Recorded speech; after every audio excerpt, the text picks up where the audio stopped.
రాజేశ్వరరావు గారు, అదేవిధంగా సర్పంచ్ గారు, ఇక్కడ ఉన్న లోకల్ నాయకులు, మా హరితసేన కమిటీ గజ్వేల్ నియోజకవర్గ అధ్యక్షులు అనిల్ గారు ఆధ్వర్యంలో మొక్కలు నాటే కార్యక్రమం చేపట్టడం జరిగింది.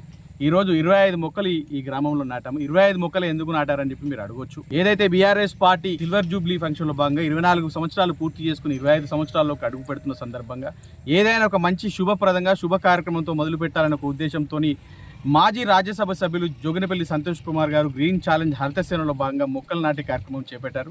గత 7 సంవత్సరాలుగా మొక్కలు నాటుతూనే ఉన్నారు. ఇప్పటివరకు కూడా దాదాపు 20-25 కోట్ల మొక్కల వరకు మనం నాటి ఈరోజు తెలంగాణ రాష్ట్రంలో కేసీఆర్ గారిని హరితహారాన్ని స్ఫూర్తిగా తీసుకొని జోగినపల్లి సంతోష్ కుమార్ గారిని స్ఫూర్తిగా తీసుకొని ఈరోజు మేము హరితసేన సభ్యులం అందరం కూడా ప్రతి గ్రామంలో మొక్కలు నాటాలనే ఒక ఉద్దేశంతో మేమందరం ఒక సేనలాగా ఒక సైన్యంలాగా తయారై హరిత తెలంగాణగా తీర్చిదిద్దాలి.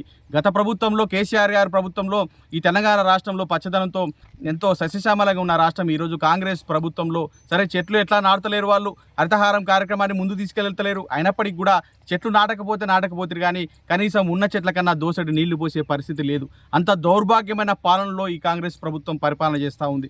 కానీ ఈరోజు సరే వాళ్ళు నాటుతున్న రాజకీయాలు పక్కకు పెడదాం. మనందరికీ తెలంగాణలో తెలంగాణ సమాజాన్ని అందరికీ నేటి భావి తరాలకు మనం ఖచ్చితంగా నీడనియాలి, పనులను ఇవ్వాలి, ఫలాలను ఇవ్వాలి. ఖచ్చితంగా మన వృక్షజాతిని పెంచుకోవాల్సిన రెస్పాన్సిబిలిటీ మన యంగ్స్టర్స్ మన అందరి మీద ఉంది. కాబట్టి ఆ ఉద్దేశంగా ఈరోజు తెలంగాణ రాష్ట్రంలో ప్రతి ఒక్క యువకులు కూడా తరలి వచ్చి వాళ్ళ యొక్క గ్రామంలో ఒక పుట్టినరోజు కానీ, మ్యారేజ్ డే కానీ, ఒక శుభ కార్యక్రమం మొదలు పెట్టారు కానీ, ఒక గృహప్రవేశం అయినప్పుడు కూడా ఏ కార్యక్రమాన్ని చేసుకున్నా కూడా ప్రతి ఒక్కరు ఒక 3 మొక్కలు నాటి మీ మిత్రులకో, మీ చుట్టాలకో, మీ రిలేషన్లో వాళ్ళకి కూడా 3 మొక్కలు నాటాలని కోరాలని కోరుతూ ఈరోజు హరితసేన కమిటీ ఏదైతే గజ్వేల్ నియోజకవర్గంలో అనిల్ గారి ఆధ్వర్యంలో అద్భుతంగా ప్రతి గ్రామంలో కూడా చిన్న పుట్టిన పిల్లలు ఇప్పుడే ఏడాది పూర్తి చేసుకున్న పిల్లలు కూడా ఏడాది పూర్తి చేసుకోగానే వెంటనే ఒక మొక్కను నాటి మన పిల్లోడైతే ఎట్లా పెరుగుతాడో ఆ మొక్క అయితే ఎట్లా పెరుగుతుందో మన పిల్లల్ని కూడా అట్లా చూసుకోవాలి, ఆ మొక్కని పిల్లల్లాగా చూసుకోవాలనే ఉద్దేశంతో అనిల్ గారు కూడా ఈ ఏదైతే అనిల్ గారు రాజేశ్వరరావు గారు కలిసి చిన్న పిల్లల్ని కూడా మొదటి సంవత్సరం పుట్టినరోజు వేడుకలు కూడా మొక్కలు నాటుతూ తీసుకెళ్లే సంస్కృతిని తీసుకురావడం చాలా ఆనందకరం.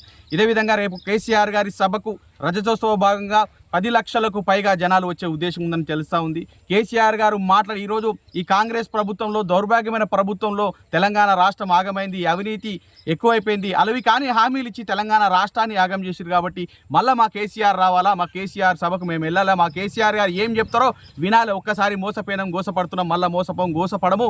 ఖచ్చితంగా కేసీఆర్ గారి అడుగుజాడలు నడుస్తాం, మళ్ళీ కేసీఆర్ గారిని తెచ్చుకుంటామని ఈ సబ్బండ వర్గాలు తెలంగాణ ప్రజలందరూ కోరుకుంటున్నారు. కాబట్టి ఖచ్చితంగా 27 తారీఖున ప్రతి ఒక్కరం వెళ్దాం, తరలి వెళ్దాం, ఆ సభను విజయవంతం చేద్దామని కోరుతా ఉన్నాం.